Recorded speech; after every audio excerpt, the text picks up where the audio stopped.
Hotel Echo Lima Lima Oscar. Good afternoon from sunny London, England. From your host, your guy himself, the one and only and truly DLG Reppin', as you can see at the bottom left-hand side of your screen. Short for Dele London Guna. Space Romeo Echo Papa Papa Indigo November. Is anybody watching live and direct in Australia? Is anybody watching live and direct in Malaysia? Is anybody watching live and direct in Nigeria? Is anybody watching live and direct in New Zealand? Is anybody watching live and direct in Norway? Is anybody watching live and direct in Brazil? Is there any football fans watching live and direct in Malawi? Is there any football fans watching live and direct in Democratic Republic of Congo? Is there any football fans watching live and direct in Belgium? Can I ask if there's any football fans watching live and direct in Iceland? Can I ask if there's any football fan watching live and direct in Uruguay? Can I ask if there's any football fan watching live and direct in Spain? And can I ask if anyone's watching live and direct in Ukraine? Or are you watching live and direct in Togo? Wherever you're watching around the world, I hope you are entertained and I hope you're going to enjoy the content. Please, before I get started with the show, allow me to welcome you all to another DLG Reppin'S Daily Transfer News, involving all things to do with Arsenal Football Club's transfer business, involving the ins and the outs. And before I get into it, yeah, make sure you smash the thumbs up like button in abundance for me, please. Can you do that? I'd really appreciate that. Do help me by sharing this channel virally all over the globe, especially to your friends and your relatives. If you're watching around the world for the first time, you're one of those who are watching for the first time, welcome on board. All I need to say is just help me by sharing this channel all over the globe, especially to your friends and your relatives, and make sure their friends and relatives share it amongst their friends and relatives, so you get what I'm saying. Also, make sure you drop me a message, drop me a question, your opinions, your thoughts on the new season and where Arsenal could finish and how well Arsenal will do in Europa League. Or, for that matter, if you want to discuss other transfers, we will do on this channel. This is the Westernized guy here. And I'm the Westernized guy. On top of that, yeah, subscribe to the channel. Please smash that subscribe button. Let's get to 1,000 subscribers by the end of this year, maybe the beginning of the new year. Keep subscribing to this channel, yeah? I'd really appreciate that. And if you subscribe, I will shout you out of appreciation and love. So please subscribe to the channel. Right. So, things going on at Arsenal. Well, the likelihood of Arsenal signing another player would be the versatile left-back in Alexander Zinchenko. Now, Arsenal and Manchester City are talking and negotiating a price deal for the Ukrainian international. Now, he's 25 years of age, and for me, quality he uses for a guy who's meant to be second choice left back to Benjamin Mendy, and we know how that panned out with Benjamin Mendy. Less said about that, the better. One thing I will say about him, he always gives 100%. He's won multiple trophies. If you included domestic trebles, Premier League title, winners medals, the guy is a winner, and he's a leader in his own mentality. And for me, to have him as part of the dressing room and as part of the squad would be a brilliant signing, and it makes complete sense. Now, he can also operate in the midfield area in case Arsenal decide to pick Tierney for the Palace game at left back. He can come into the midfield and do an excellent job there. The fee is reported to be about 35 million. Arsenal looking to get a discount. Typical Arsenal, innit? They're looking for a discount on every player they want to sign. Just pay up, and let's move on to the next transfer target. For me, this would be a sensible signing. Moving on, Yuri Tillemans. Now, we're wasting a lot of time on this guy. We're wasting a lot of time putting the bid in. And why we're wasting time for? It's clear and obvious that he wants to come. He's even selling his house in Leicester. The player, well, if he has agreed personal terms, then what is the hold up? Put the bid in, Arsenal, and be done with it. Enough is enough. I'm getting sick of this ongoing saga. I want Yuri Tillemans at the club, and I want him to make a big difference in the midfield, to have that impact, because our midfield is not the best part of the team. I mean, honestly, I'm looking at our midfield of right now. I could go to Hackney Marshes and pick a midfield for the Palace game away. Seriously, it's that bad. El Neni and Xhaka, you know what? They're good professionals, but they're backups. We need first-team materials and now midfielders. Fabio Vieira, I've never heard of him. I don't know whether he'll be able to start, because if Palace turn it into a physical game and teams will get physical against him, they'll think, yeah, let's do what we're doing, and we're going to play on that guy. You know, there's bullies in the English Premier League, especially in the midfielders. And I'm not too sure about Fabio Vieira starting the game against Palace. All right, let's get into another target. I've spoken about him yesterday. Matt Bianco. Now, this is a left-footed centre half. He can also operate at left back. Another Ukrainian, and I feel that he would be a profit size in the Premier League, a profit for us, and he'll be a massive credit for Arsenal, if not the Premier League. For me, he's available at 12.6 or 12.7 million pounds. Now, is he worth the gamble? Well, he's got to be. We never know until we start him.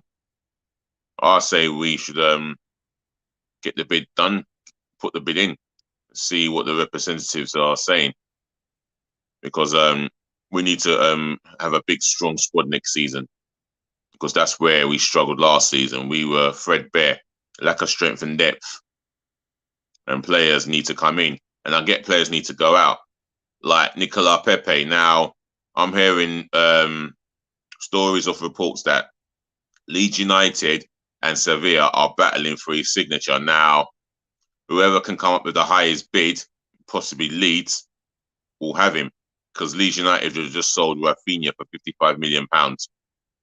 He is no longer a Leeds United player. He is now a Barcelona player. So congratulations to Rafinha in getting your dream move. Now that Leeds have got that 55 million from Barcelona, now Leeds will put in the highest bid as possible, as long as they meet Arsenal's valuation of Nicolas Pepe. Let's say between 15 to 20 mil. But if I'm being honest, his time at Arsenal has been pretty woeful, to say the least. I'm looking at Arsenal to get at least between 10 to 15 million out of him. If we get 10 to 15 million, it's an all-time drop in profit, but it is what it is. He is our record signing, but he has not been spectacular, nowhere near. And for me, that fee can be done ASAP. Another thing that can be done as well is Pablo Mari. Now, we've spoken about him a number of times, and he's on tour with the Arsenal, and I don't understand why. You know, you got players on tour that should be sorting out their futures elsewhere. Another one on tour and should be sorting out his future elsewhere is Lucas Torreira. For me, he's clearly unhappy with life in England. It doesn't matter where in England he lives. He doesn't want to be in the country. He wants to be either in Italy or possibly Spain, because that's the next destination, it seems like, because he wants the Valencia move. It's been agreed, according to some outlay.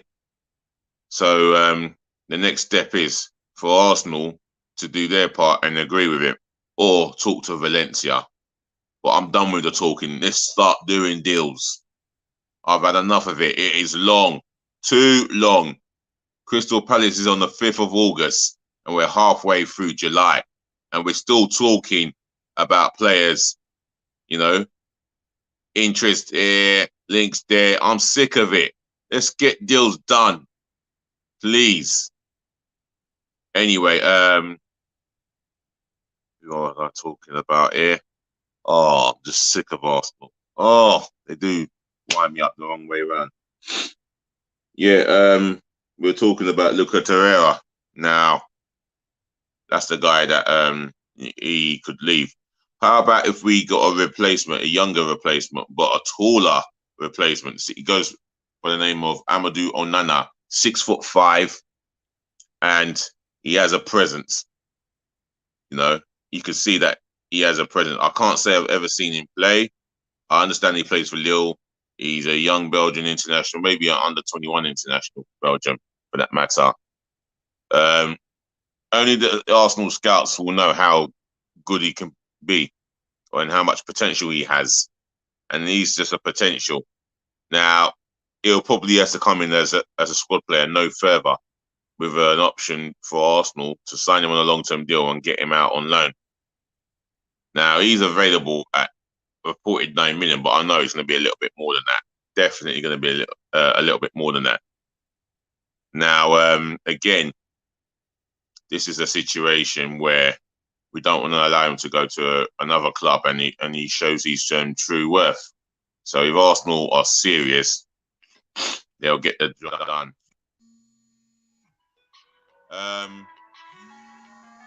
Excuse me.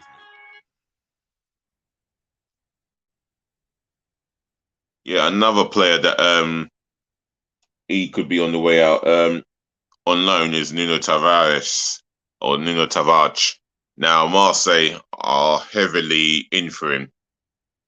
They're talking to Arsenal's representatives as I think I speak, and I feel that it's only possibly a matter of time until there's an announcement coming through our way.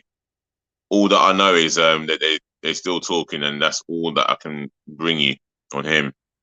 Ainsley Maitland-Niles. Now, this is a player who's a versatile, but I just don't believe he is part of Mikel Arteta's plans. I could be wrong, but I don't think Arteta's giving us any indication of Maitland-Niles staying at the club.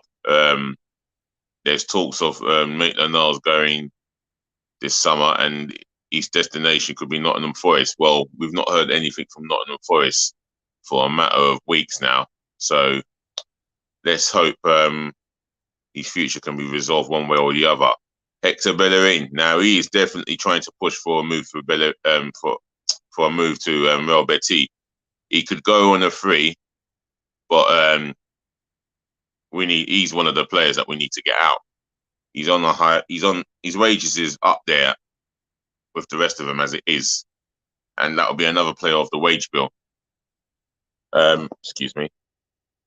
Hector Bellerin's made it clear that he would like to leave this summer, and he doesn't want to prolong it. He stay at Arsenal, should I say?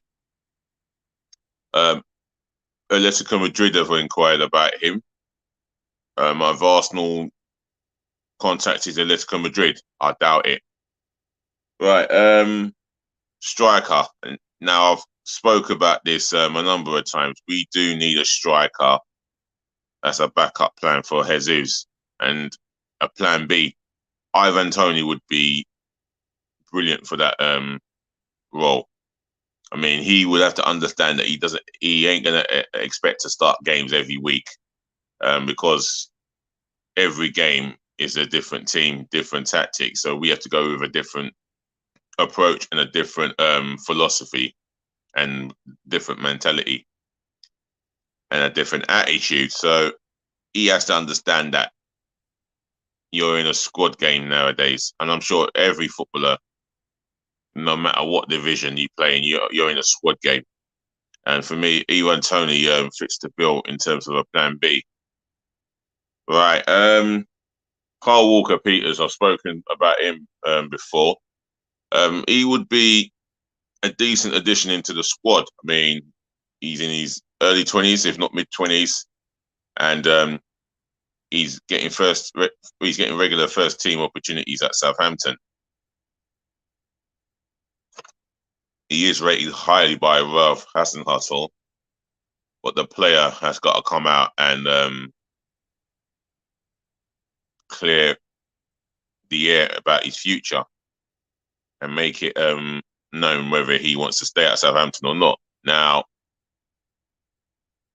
we're hearing sources from different outlets that he could be making a move and not sign a new deal. So if that's the case, Southampton would want as much money for him as possible. If he's got a 1 year contract, then they might not get as much as they would like out of Carl Walker Peters. Now, Arsenal have said to be interested, along with, I think, Everton or Man City or Man United, even possibly Tottenham, because Tottenham will get first call over him.